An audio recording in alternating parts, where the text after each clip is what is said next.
to the Heroes of Reality podcast, a podcast about the game of life and the hero's journey we all experience.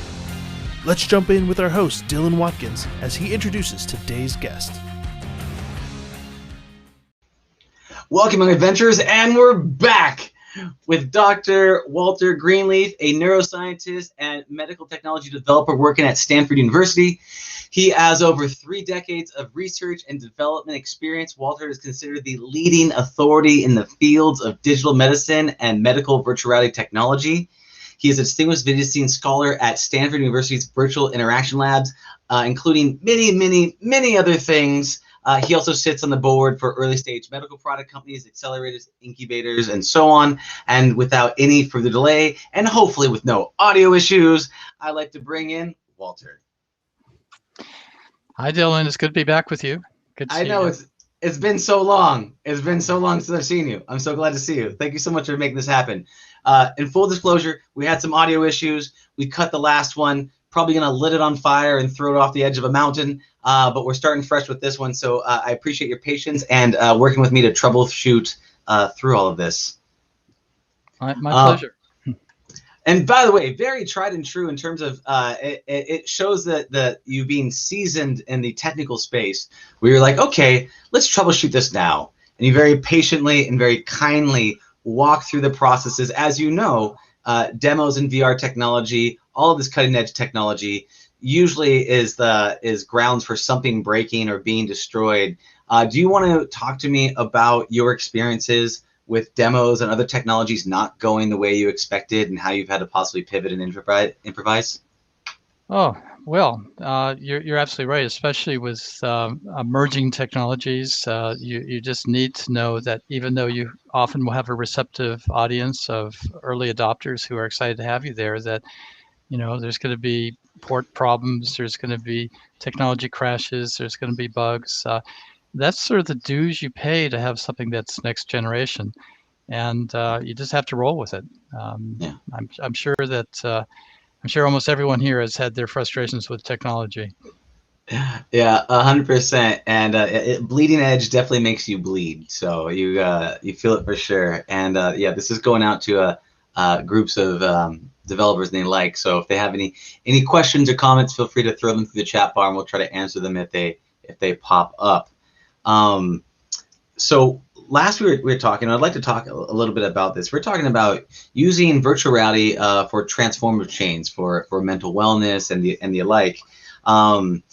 Examples in that area, I'd love to talk to you about long-lasting change. Can we revisit this topic about virtual reality and showing it that it doesn't just work in the moment, but how it can have long-lasting psychological or emotional, possibly spiritual benefits long-lasting?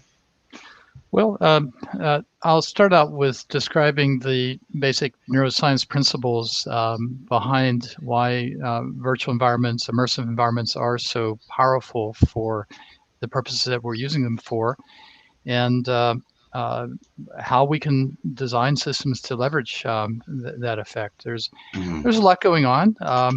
If you want to change a brain system, it's basically learning. We learn based on our experiences, and those experiences that have a higher emotional valence, either they're very scary or very wonderful and pleasurable, are more likely to be recalled and incorporated into what we're doing. What's wonderful about virtual reality technology is that we can use them to evoke an experience. You probably have read my colleague Jeremy Balancen's book, Experience on Demand. And we can use virtual environments because they're so engaging, because we involve, not just involve our sensory systems, but we have people actively engaged in these virtual environments. They create a very immersive state. And we can use that to help people learn to manage their emotions, manage their anxieties, their mood states, their fears, to manage their pain, for example. We can also use this for learning skills. It's not just in the clinical arena, but in other arenas. There's a learning of psychomotor skills, how to react to a given situation, which, because we can simulate experiences, we can have people be prepared.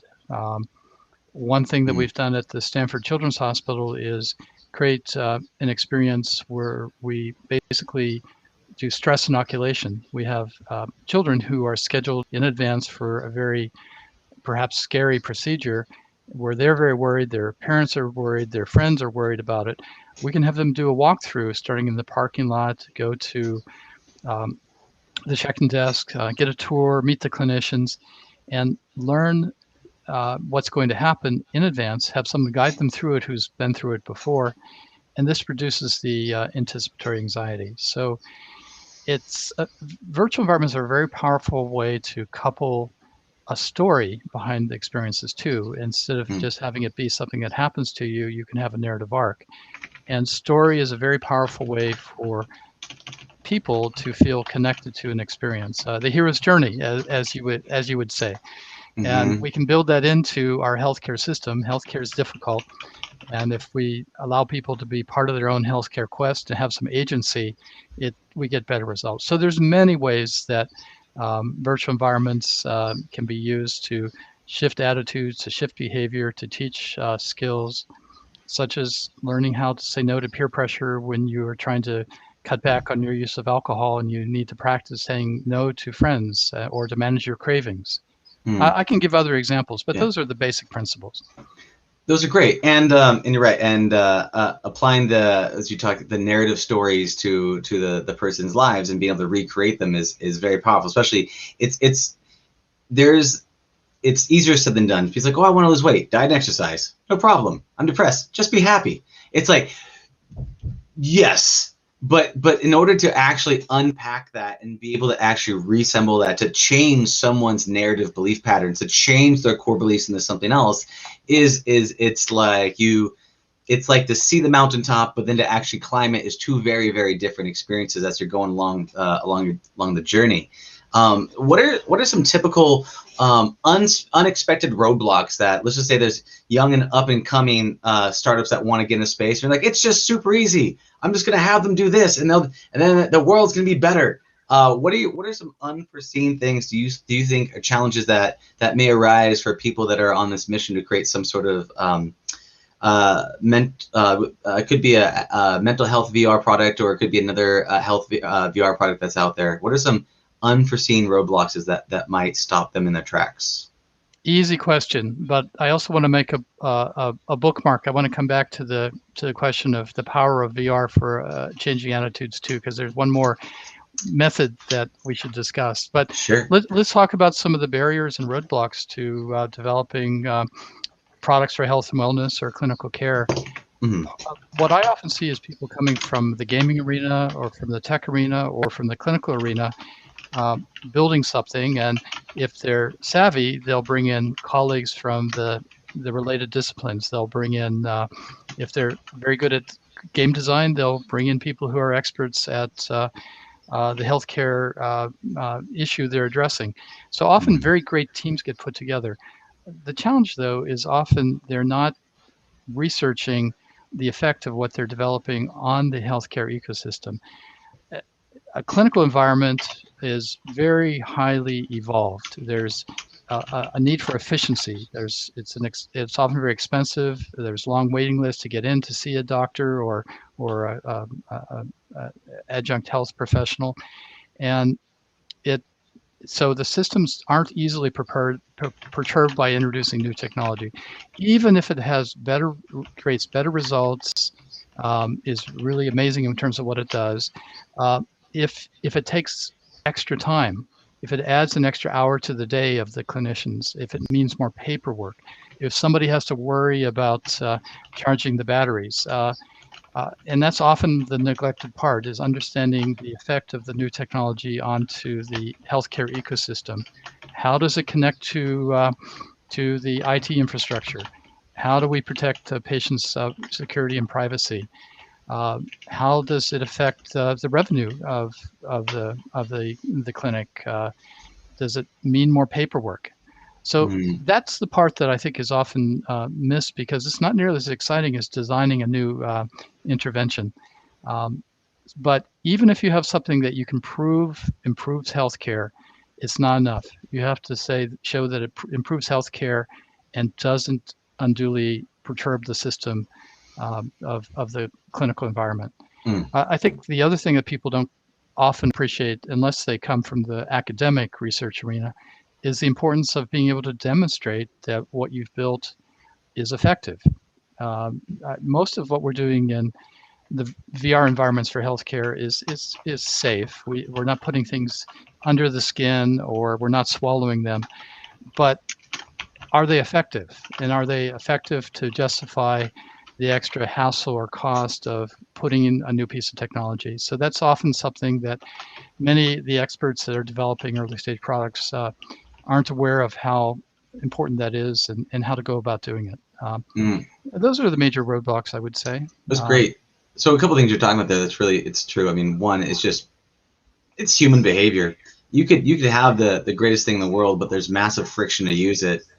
No one's going to use it, especially super busy, time pressure people that are eating their lunch while standing up. Like, it's not going to really aid. So looking at, how do I reduce the friction of my product? How do I reduce the time and effort? How do I save on paperwork and effort for the clinicians and the people that have to administer it? That's a really good point. And then the other one is, how is it effective? Especially in this really difficult, hard skills. The reason why, so if you look at, and you know this, if you look at the arch of getting into any type of space, these spaces, first ones are the hard skills, because they're easy to measure. How do I make a forklift moving up and down? I move a forklift up and down, it goes up and down. Hard skills. The challenge you come across is showing that these soft skill implementations, I feel more confident, I feel happier, I feel stronger, I feel less depressed. Those are all those anomalous, like hard to measure kind of areas, because it's easy to show that if you show someone how to do surgery inside VR and they do it inside there, it's better, cheaper, faster, quicker. But what you're talking about is showing the efficacy of the impact of using the soft skilled systems. That's my guess. And correct me if I'm wrong. And if that's the case, how do you show that something's effective in that with to a point that would actually get someone actually interested in the product? You're absolutely right. And the other challenge is that so much of what we're doing in many areas of medicine is based on subjective measurements that are very noisy and very subjective. Self-report of how did you feel last week versus how do you feel today, or after using our VR system, or and people are often very hard at reflecting back. We have questionnaires that we can ask people. But you know what's great about virtual environments is that we can start coming up with some objective measurements of behavior. We can create a library of culturally diverse, age-appropriate challenges. Let's call them quests, just for the sake of the discussion.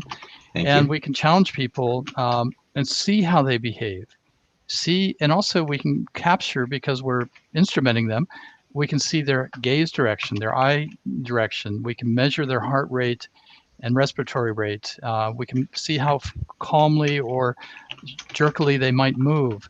So the objective measurements of behavior in a virtual environment, combined with some of the biosignals we can capture, including voice tone, for example, can allow us to start getting more objective assessments related to this field. So it's changing. I think the other thing, to your point about friction, it's also important to know that even if medicine was moving at a less packed pace and there was a little bit more time to try out new things, you don't want your clinicians to be experimentalists all the time. Medicine is conservative because we don't want to make mistakes, and there's also the liability issue for places too. So it's an inherently conservative system that changes very slowly. So it doesn't mean we can't bring in new technologies. We are. But you know the expression, the future is already here, it's just unevenly distributed. It'll be the early adopters that will start with this next generation of powerful tools. And there already are a large number of pioneering clinics and healthcare networks that are embracing the use of VR to address some very difficult problems that we often don't have the right tools to do. But it will take time for the conservative system of healthcare to adopt this. But that's okay. We can move forward and just keep improving the products as we roll them out. Yeah, that makes sense. I mean, you're talking about like lights going on in the city at night, right? They don't all go on at the same time. And then eventually at some point it's completely dark and all the lights are on. So in that same respect, technology being distributed outwards, just depending on, more aggressive early adopters or whatnot, that absolutely makes sense. The one thing I was push back on is you're right, 100%. If I hooked up all these different biofeedback sensors, I would get amazing data to prove that's effective. But then none of the clinicians or doctors are ever going to want to use it because it's going to take an hour to set up. And that friction of show me it's effective, but I don't want to do anything for it seems to be that challenging point of that thing. The eyes gazing, the jerking, things like that, I can absolutely see. But as soon as you start adding all those things, I'm just picturing, oh, my Bluetooth isn't synced up, my audio's not working. Yeah. Well, yeah, yes, and it becomes a matter of iterative design. That you design, you understand where people have had problems using it, and you design to make it more bulletproof. And ideally, you design before you start building. It's like anything, but as you know, it's not always done. Yeah. It's not always easy. I want to get back to one of your other questions, though. Yeah. When we were talking about why VR is so effective, Mhm. one other powerful tools we have is the power of leveraging the mirror neuron systems in our brain. The mirror neuron systems in our brain are the circuits in our brain that allow us to recognize emotional states in others. In a way, it's mind reading. I can look at your face or your body language or listen to your voice tone or listen to what you do, and I can say, oh, Dylan is feeling this way, or maybe he's thinking this way, or this is what, I can make extrapolations, which are actually pretty accurate. Some people are more skilled at others. And we can do that. We can leverage that part of our brain that recognizes these signals and use it in a virtual environment to help change ourselves. And we do that by creating an avatar, for example, of our future self. And there's a process we can go through that Jeremy Bailenson at the Stanford Virtual Human Interaction Lab has helped pioneer, where we connect with the avatar of our future self. And it involves seeing your future self. When you move, he or she moves, you connect. And then changes in your behavior can change the happiness coefficient or the appearance of your future self. So all once you see the effects of your choices, that if you don't exercise, if you don't sleep, if you take too much of substance of abuse, to use that term, if you aren't making good food choices or whatever, you can see, instead of waiting a month or two to see the effects, you can see them immediately reflected in your avatar. And that's a very powerful thing, to realize that, to close that loop of immediate feedback, because we're not very good at, we discount the future a lot.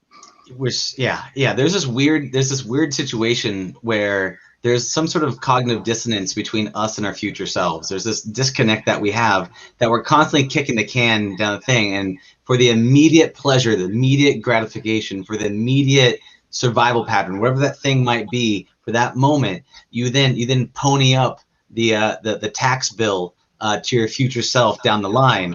And what I love about that, connecting with your future self, is that it creates that instant connection to where, as you put that cheeseburger in your mouth, you can see the character get larger. And I can see that being a very powerful system. When you use supernatural to exercise, you see your avatar get buffer. And I think the other powerful thing that we can do in virtual environments is that we can evoke negative experiences too. It doesn't always have to be powerful experiences. Now, why would you do that?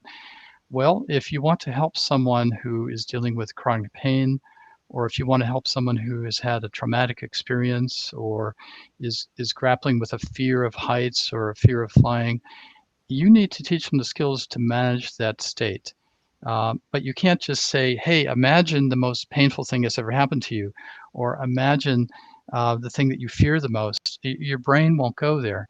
But with a virtual environment and under proper clinical supervision, we can do exposure therapy in a very gradual way, and we can teach people how to take maybe what's a learned reaction to a trigger, and we can teach them to have a different perspective on it and to react a different way by habituating the response to the learned fear response. So it's a powerful thing that we can't do with just our imaginations. We need to leverage the ability for us to create scenarios and virtual environments that people and same principle applies for social anxiety disorder. You can practice that first day of school, or standing up to to give a speech in public. Same thing applies to helping people who are dealing with addictions, who need to practice what we call refusal skills or learn situational confidence, so that maybe they've decided they want to stop smoking or they want to stop drinking as much, but they go into a party and other people are smoking and drinking. You need to practice how to respond to that. And you can't do it just using your brain and your imagination. You need to actually evoke those cravings in order to practice getting on top of them. Yeah, it's one thing to say, "Oh, I've got it." It's weird that we have this weird disconnect with we have a poor way of being able to judge the way we make our decision patterns when we're in a different mental and cognitive state. And so you're in one situation like, "Oh, I can totally figure that out." But then when you get put in that state, it's like try to solve a problem when you're depressed, right? Try to actually change something about yourself when you have low energy, or whatever the things might be. But we have a hard time understanding the type of decisions we would make until we actually are exposed to not only the situation but also the mental and cognitive states about that. And so you're saying that by actually exposing them to those types of environments, you can't just base on what you think you would do, but you actually have real data on what you would do, being exposed to this virtual representation of what I would call the cave you fear the most. You can practice and practice in a situational situation where you actually have the cravings that you're trying to get on top of, or the mood state that you're trying to master, instead of just pretending that how you're going to handle a situation. And you're absolutely right. If you're in an anxious situation or a complex situation, it's very hard to. You fall back on your learned responses as opposed to the new responses you're trying to learn. Yeah, well, it's what allowed you to survive so far. It's got that whole, bushes rustling, must be a tiger. You just start running down the street, So with that, what are your thoughts around social VR and its implications on mental health? I mean, we're starting to get more into the social VR space. We're starting to have the rise of social VR and social media and all that. How do you think it's going to have the effects on the mental health industry? Well, I think people are very social animals, and I think if we can create leveraging technology to harness the power of that, for some people, what's motivating for them to work to get on top of their challenges is the feeling of connectivity with a clinician who cares, or with a friend who cares, to go down the journey together. To maybe you're trying to recover from a stroke, or maybe you are trying to address a physical challenge that you have, a disability. Doing that with a community is so much easier. Now, the challenges in virtual environments right now, and I think it's one of the problems that we'll eventually get over, but most virtual environments are sort of boring when it comes to social. I find most of them you're there with other things, not other people. And if other people are there, they look like robots. They don't have the rich facial expressions, body language. You might get some emotional content information about how they're doing from their voice tone. But there's so much in our gestures, there's so much in our facial expressions that communicates our emotional state and bonds us together. And it's now, of course, it's always been, when texting and typing, it doesn't have that. And if we're Zooming and doing video conferencing, we get it, but we also get too much of it. So we get fatigued trying to pay attention to all those nonverbal communications straight in your face. So I think virtual environments are a good meeting spot if we can start getting facial expressions, body language, complex movements, and not just our upper torso, the whole body. So, but we'll get there. We'll get there. Yeah, it's a bandwidth issue, right? So they said like photos worth 1,000 words, 1,000 photos makes a video, 1,000 videos make a VR experience, but still we're limited in the amount of bandwidth that's being exchanged. Like in VR, it's very difficult. If I roll my eyes or if I do any of those other types of things, you get fidgety with my hands. We're not getting the full richness of a bandwidth experience for people to be able to have that social interaction where they can pick up in the cues. You can see my hands wave around like an Italian and just sit and talk about these types of things. So, yeah, it's that, and I think with 5G and edge computing, we'll be able to get beyond some of that and do local rendering, cloud-based real-time rendering of virtual environments. But it's not just it's also modeling our avatars to have the right inverse kinematics for movement. Our avatars look like robots, and until we can get in the rich facial expressions and all the micro movements and things like that, they're gonna seem creepy or not emotive. And so that's something that our designers and our engineers will eventually solve. But until we do, it's a challenge. That being said, you're absolutely right. There's a great power in social, and that's what we see in the digital health arena using apps and screen-based things. The ones that are the most effective are the ones where there's a connection between people. Yeah. People are the ones that help each other get better and level up and get in those spaces. So, what do you see as like a 5-year time horizon on the future of medical virtual reality technology? Where do you see it as? What's your Elon Muskian future of what's possible? Oh boy. Well, as you know, I got involved in virtual reality technology back in the late 80s, and back in the day, we always said in 5 years it's going to be like this. And we honestly felt that things were just really going to blast off over optimistically, and maybe we need to be overly optimistic if we're going to hang in there as long as we did.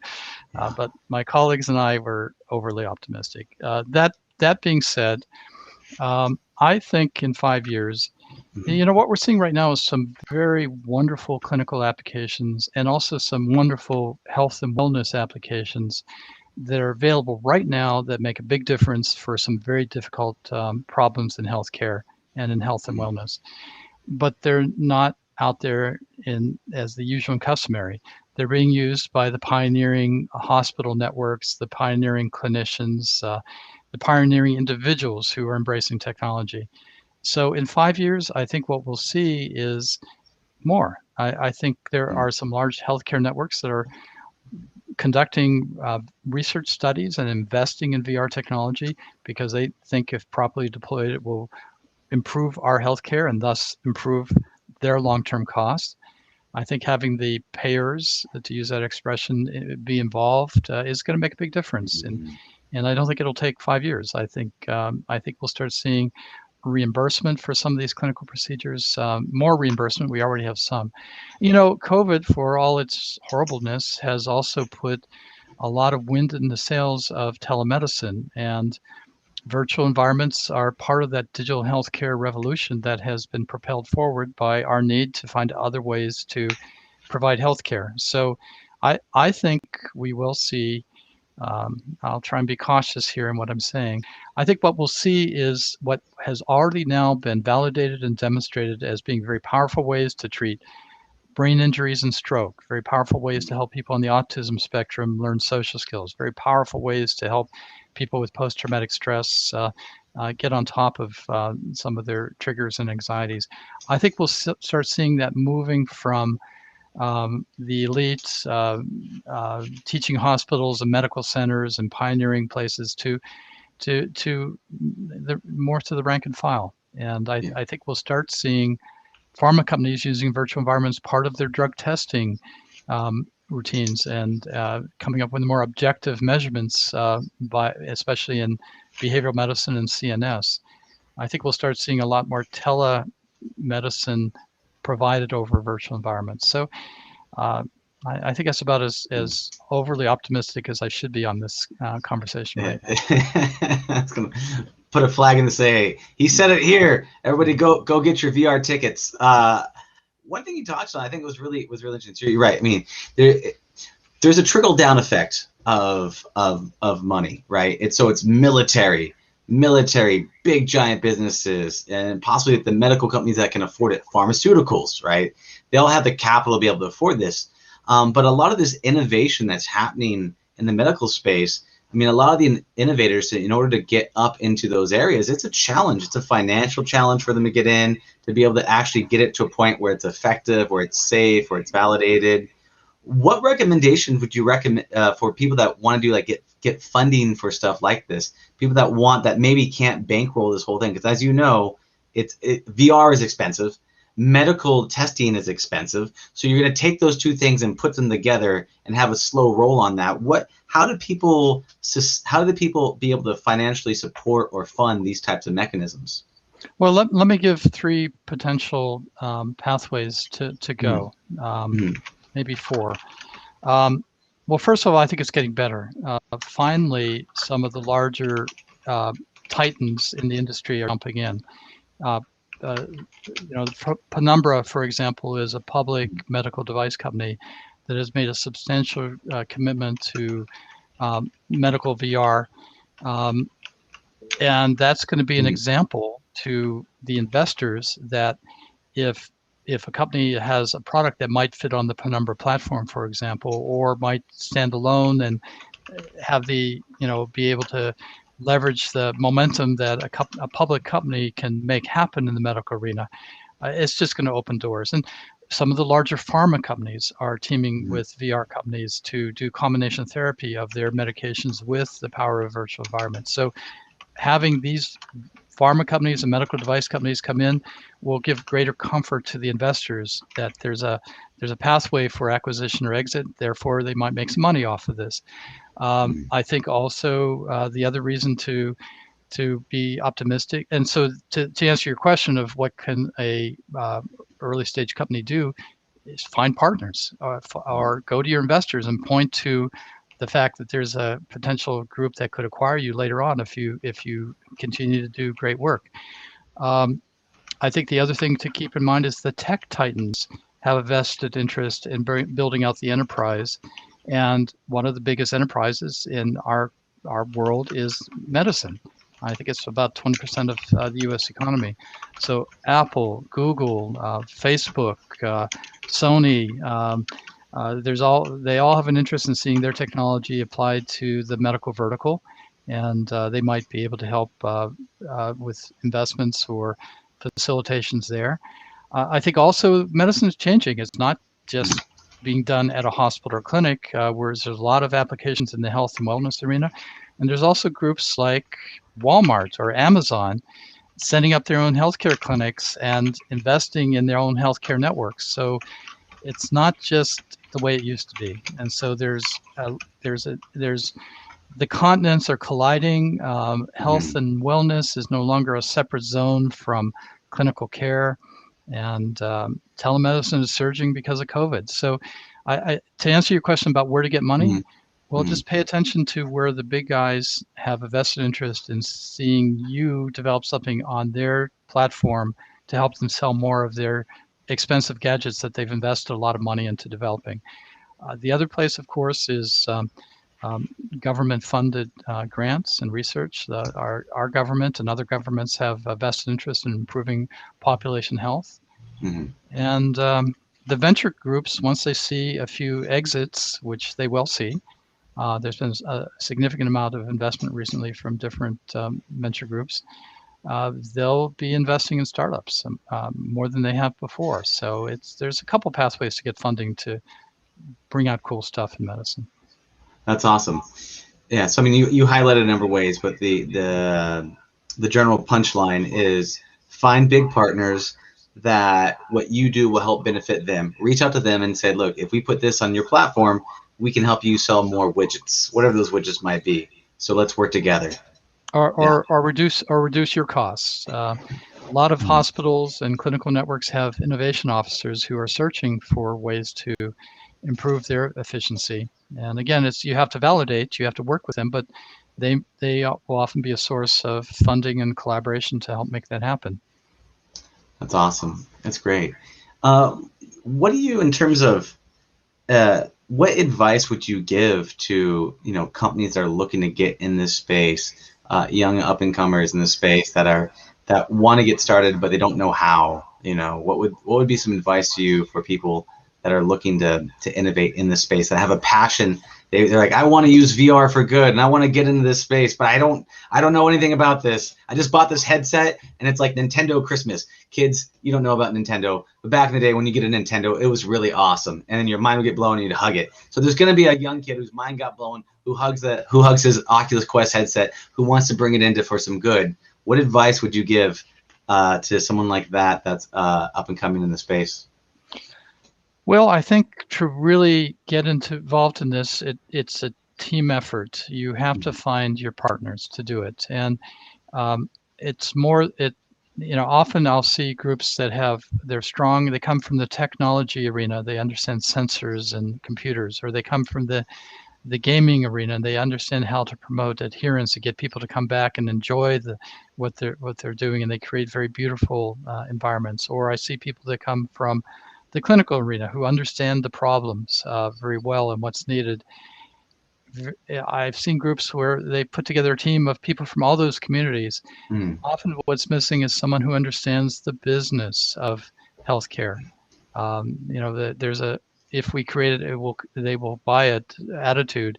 And the reality is, as we've discussed, there's a lot of friction in the healthcare ecosystem that you need to understand, and in a way you need to reverse engineer from that. You need to understand what you think will make a difference, how it will actually, you need to go to clinics or go to someone's home if you're developing something for home use with a stopwatch. And well, you can do it on your cell phone now, and you don't need to use a stopwatch. But you need to time, you need to study, you need to understand what the needs are, how technology can make a difference, and then you just have to have good design. And that's often something else that people don't invest heavily enough in, is that they think if you build it and it does the job, that's enough. But I think in order to be in today's world, it's got to really have the right ergonomics to it. It's got to work fast. It's got to work beautifully. It's got to make sense to, the reports have to look like they fit into the hospital infrastructure, or that's often what's missing too. So the answer is medicine is very rewarding, both in terms of personal feelings of making a big difference to help people, and it's also very high margins. But there's some barriers of entry that are a little more complex than other arenas, and if you can master those, you can really do something you're proud of, and that can be financially rewarding. I guess the other barrier is understanding the regulatory environment. Again, not if you're selling something for personal health and wellness, but again, some of the most important things are helping address some difficult clinical problems, and you need to be prepared to get involved with understanding what the safety guidelines and the regulatory guidelines are, and the patient privacy guidelines are. So there's some legal engineering and regulatory engineering that you need to prepare to do. But guess what? There's people out there who understand that can help you and can either advise your team or be part of your team. Yeah, that's great. So it depends on. So look at what team you're part of, and you understand what gaps you have. If you're great at art, you might be bad at code. You'll be great at code, you might be bad at design. Great at design, might be bad at the industry. So it all depends about understanding what are your strengths, what are your gaps, and then there's a couple of areas that generally get ignored. Which is the technical implementation, from infrastructure to legal to rollout to all of that. And then with that comes the thing that no one wants to look at, which is design, which is the unfun part of any process of getting started. Looking at the design process, do you have a recommendation? Because design is this amorphous thing. A design is on the napkin. Draw a smiley face with an arrow with a door, a napkin, or it could be a 150-page technical design document. So there's a whole range of that. Do you have a system or a framework or a recommendation for people that are starting the design process? How do you move through those stages of design before you actually code that thing up or build that product? You study and you take good notes, and you get creative people who've done it before to look over your shoulder and give you advice. I think it's the fun part is the creative part, Mhm. but there's also a process that has evolved that allows you to pay attention to what's needed. And the challenge, I think, as we're coming up with new systems, is understanding the affordances that VR brings and matching it correctly to the problem. And that's where you need to start. If you just jump in, you're going to make a mistake. Often people think, oh, I'll throw VR at that problem. And the reality is that sometimes VR can make all the difference and allow you to do something that you otherwise could not do or could not do well. And other times it just doesn't make any sense at all to do it with VR. There's other ways, thinking, new designs, and storytelling can make a difference, but not necessarily with an HMD. So I think it's just a matter of thinking before you code and That's build or solder or market. spoken like a true VR veteran. Is the Who's first thing made that lots came. of mistakes, Yeah, yeah. it is the why do this in VR in the first place? There is, you have the commentary, because most people that try out VR, the mind gets blown. They're like, I could do anything. But the question is, should you? Does it make sense? And there is right places, right time that we talked about several examples right now. But the one question is can it be done without VR? Then maybe it should be done without VR. But people get very emotionally attached, especially when it's their first idea, their second project, their third thing. There's a bit of an identity attachment to the thing that they're making versus someone who's made a lot of them. You're on this side for me, but have made a lot of the experiences. You feel like there's less of an identity. How can you tell how can you tell if something is off track? How do you validate the idea? How do you prove out that the problem, like what you're doing, is effective? Someone had a comment. We'll address that in a second. But first, I'd like you to answer that question: is how can you tell if what you're building is actually solving the problem? How can you tell if you need to veer, pivot, or pour some gasoline and set the whole thing on fire? Well, there's a couple ways. One is to study the ecosystem that you're perturbing before you go in and perturb it. And that can be done by putting together key opinion leaders and interviewing them. It can be done by getting focus groups together and rolling out, even if they're just sketches of what you'd like to do, and say, does this make sense? And is it really your biggest problem? And what, and then just constantly, it's an iterative process, go back and make sure you're still on track. So it's a matter of studying before you launch and design and build. And I would also pay attention to the shipwrecks. There's enough other people over the last 3 decades who have been applying VR to clinical problems, and many people don't appreciate that we've been at this for a while. Sure, the equipment was more expensive and unwieldy, but there's been work done on exploring where VR can be used and where it's effective and where it's not as effective. And there's a library of research publications about that. I would look at companies that have started and failed and figure out why. I would look at research studies that have shown where it does work and where it doesn't work, rather than just start building. So survey the landscape, interview the natives, build some wire diagrams and collect information. And it's just, it's not magic, but you do need to do it, or else you're going to have a mess. I like the concept of studying shipwrecks and to look at it, because so many people look at we'll be the next Beat Saber, we'll be the next Pokemon Go, and it's just the only context that they have versus looking at what is actually out there and what's crash and burn, because you get a lot of lessons from that. Someone made a comment, and I'll just bring it up here. Let's see how long this thing can get. When speaking about the complexity of creating medical extended reality, it is important to recognize that unlike any other field, healthcare is evidence-based, which is great for defining problem states. I totally agree. And what about pain? Talk to me about the level of pain you're experiencing.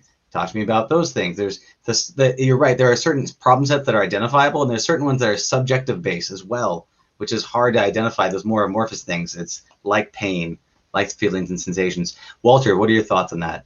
Well, the person who made that comment is absolutely right. One of the things that is great about developing a medical product is that there's a extensive data set already of how different clinical interventions are being used and their effectiveness.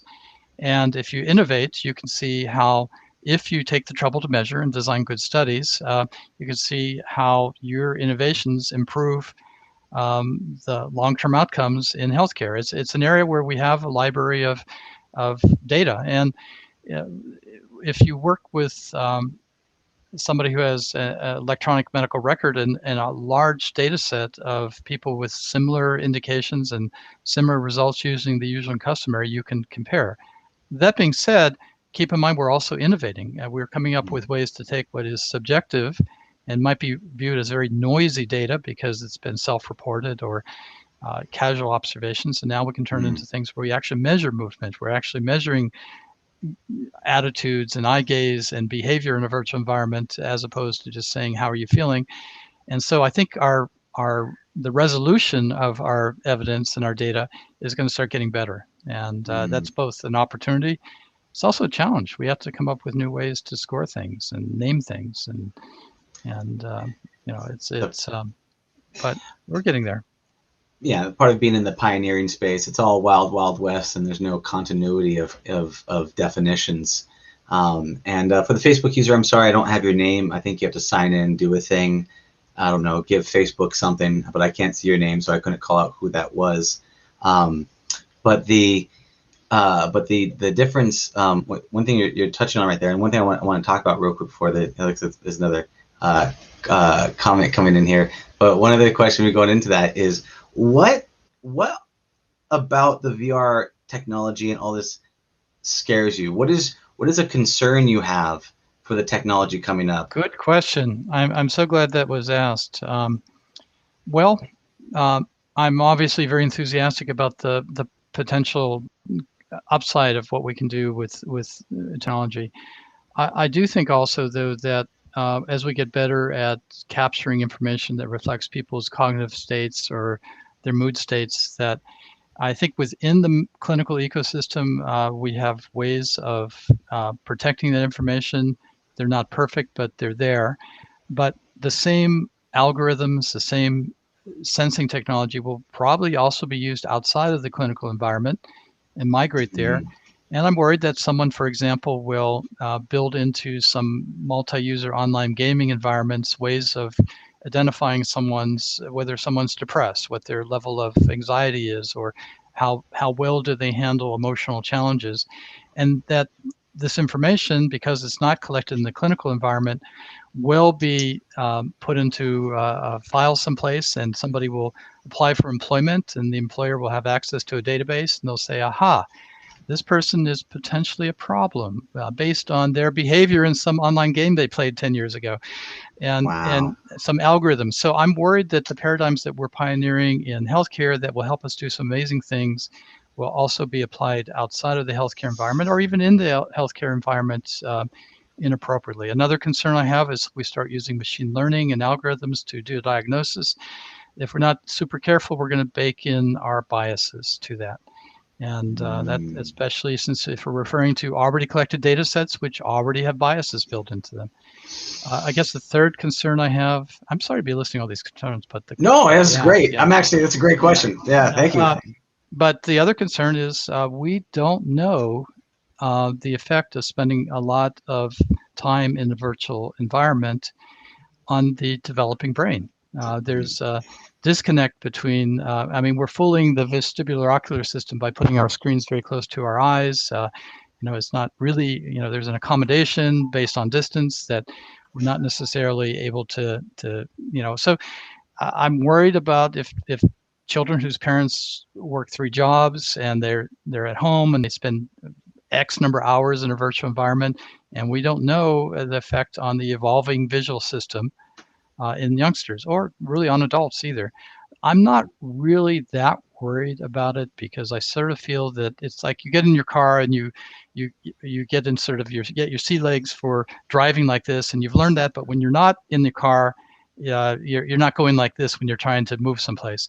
So I think we'll have some sort of state-induced understanding of the difference between virtual environments and non-virtual environments, and that our brains will sort of adapt to that. But that's my optimistic nature. The reality is we don't know, and we should.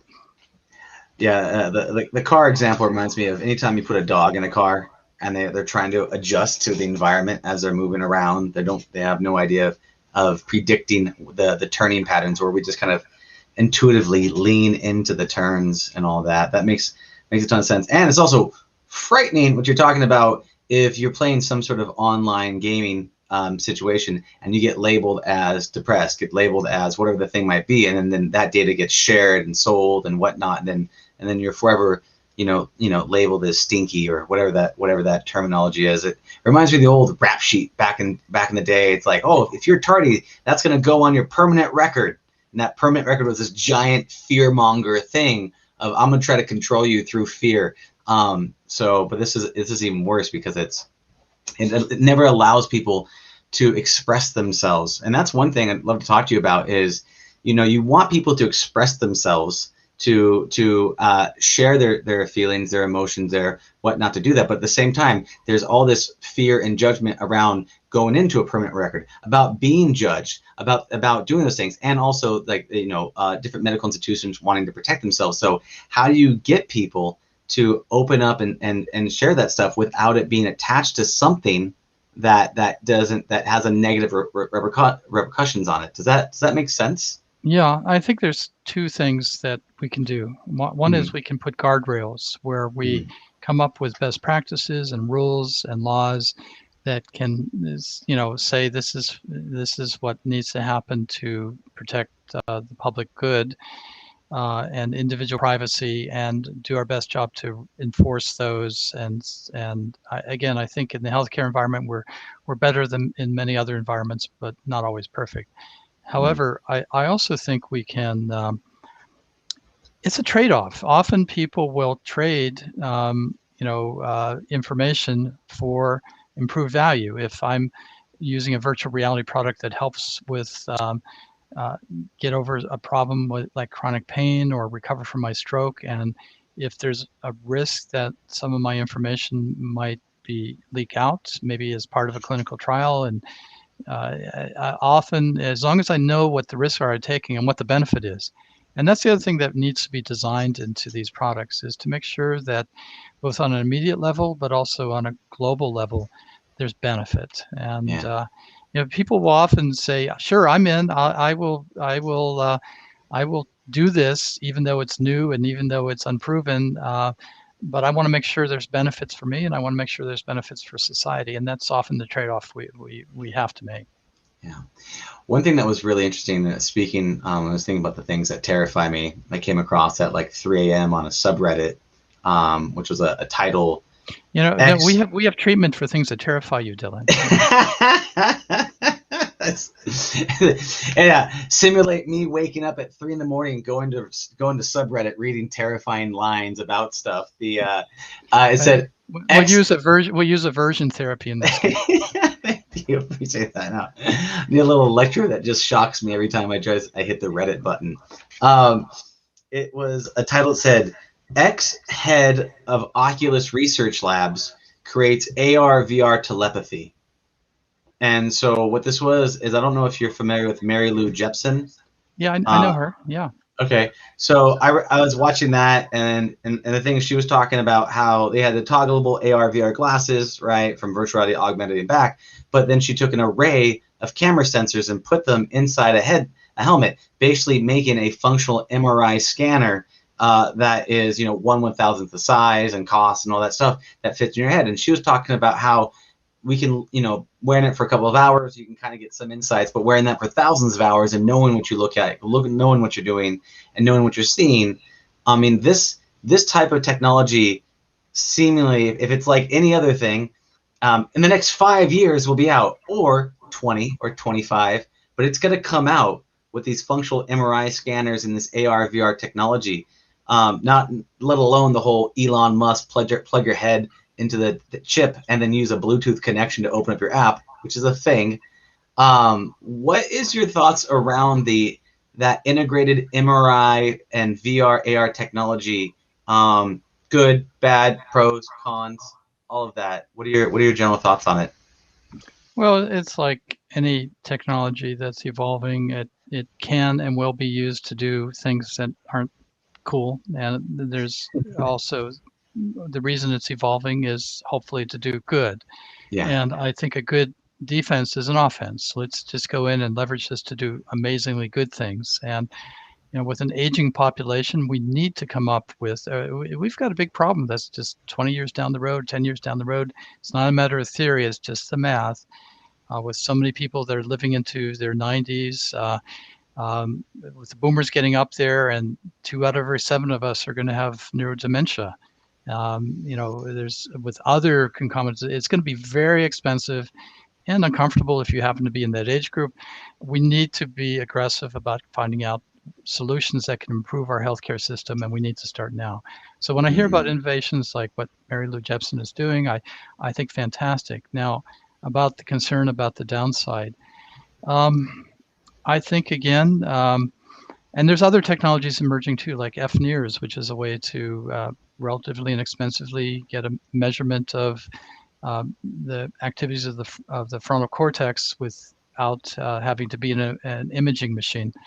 There's a lot of cool stuff coming out that also could be scary, just like they felt about the telephone. I do think what we should do is just make sure we leverage it for good things and come up with some guidelines, rules, best practices, indices, standards, comic book code, whatever it is, to make sure that we put the guardrails up to protect about the potential downside.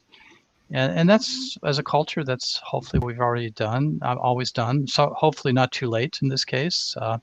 And I think the people who are developing it can come up with their own best practices and guidelines too, and shame those people who get outside of it. But there are organizations out there that are aggressively working to come up with a code of ethics and a code of standards for safety in the virtual environments. And I think you should bring them onto your show, Dylan, and have them have a chance to talk about it. 100%. I love the term comic book code, because comic books are the modern day pantheons of our culture that we look to and idolize and tell stories about and pay homage to. I think that's incredible. With that in mind, what is your truth that you live by? Like, what is the game that you play? What is the truth that you live by? What is your own personal comic book code? You spent a lot of time in this space, and you talked about doing more good than ill. What is that for you? I have a hunch that this is one of those questions that when I answer about 10 minutes after this interview is over, I'll say, I should have said that. So I'll give come you back on. Yeah. Well, I'm tempted to say some, titular responses like first do no harm or something like that. But the reality is, I think that we need to, for me, the what makes me happy and I think makes a contribution to the world is harnessing creativity, harnessing knowledge, harnessing energy to do things right, and teaming with other people the same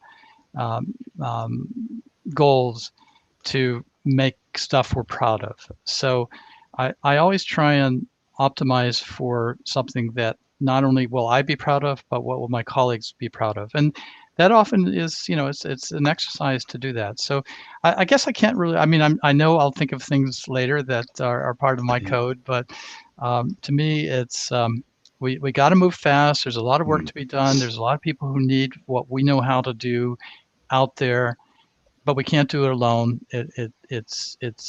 We need really great teams to make a difference here. And so we've got to put our egos aside and just find ways to work with our colleagues, even our competitors. To be honest with you, I don't think in the area that we're talking about, Dylan, that there is competition per se. There's groups that are fellow travelers. It's much like when the gaming industry was back in the Nintendo days that you talked about, when when we were the early days when we need to create something new here, a new way of doing healthcare, leveraging some amazing technology, and it's anybody else who's doing it, even if they're doing something very similar to us, well, they're helping us move the industry forward. And there's so much work that needs to be done. So I think I would put aside any feelings of competition. And that's sort of part of my code is I just view everybody as a colleague. That's awesome. And harnessing the creativity, energy to do things that we're proud of. And the thought process, and instead of looking at someone as a competition, you say, hello, fellow traveler, welcome. That is an amazing narrative reframe to get rid of those core belief patterns. And I think that's a very powerful statement. So Walter, this has been incredible. You have gone above and beyond. You stayed on for quite a while to make sure that we could get this going. The audio has been fantastic the entire time. And Walter, fellow traveler, Heart, thank you, Facebook user. I'd call it your name, but I don't see it. But thank you for that. And I think you had a good point too about Sandhill Road and the evidence of why they failed. That's all true, and I think Walter hit on some of those points. So, Walter, is there anything else you'd like to let people know about before you tell them how they can get a hold of you?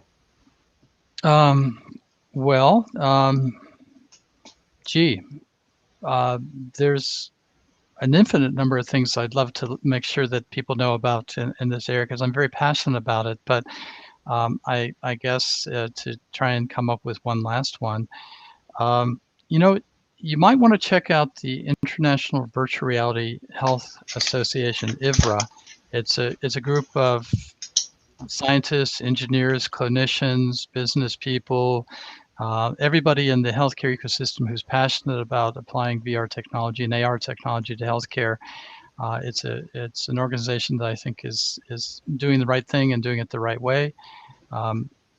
There's also, I don't want to give out too many anagrams, but there's groups that are looking at safety and ethics. If that concerns you, they're very findable. It's a community again that's emerging right now. So everybody's welcome, and we need everybody's help. So I guess that would be the message: is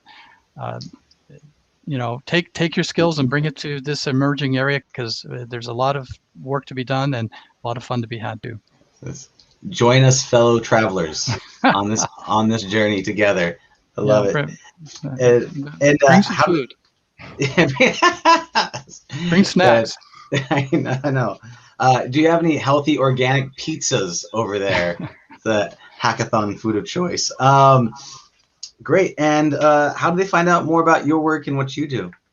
Oh, I guess just Google my name. I think I'm findable because my name is easy to spell. It doesn't have too many consonants in it. But my email address is walterg@stanford.edu. And I'm very findable. But you have to please be very patient with me. It often takes me a while to respond and get back to you, but I'll do my best. I will attest to that. He's been very patient, very kind, and then also I did notice that he was a bit overwhelmed on emails when he first came in. So just be kind. He's busy. So please don't invite me to join your Slack channel. I just don't. Oh no. Yeah. Maybe later. But yeah. Well, Walter, this has been a pleasure. Thank you so much for your time. I really appreciate it, brother. And Thank you. Look forward to all the good work that you do, and I'll see you on the other side. Yeah, let's keep in touch, and we'll do it together. Thank you, everybody. All right, bye now. Bye. Thank you for listening to the Heroes of Reality podcast. Check out heroesofreality.com for more episodes. While you're there, you can also take the Heroes quiz to find out what kind of hero you are. Or if you have a great story and want to be on the podcast, tell us why your hero's journey will inspire others. Thank you for listening. See you on the other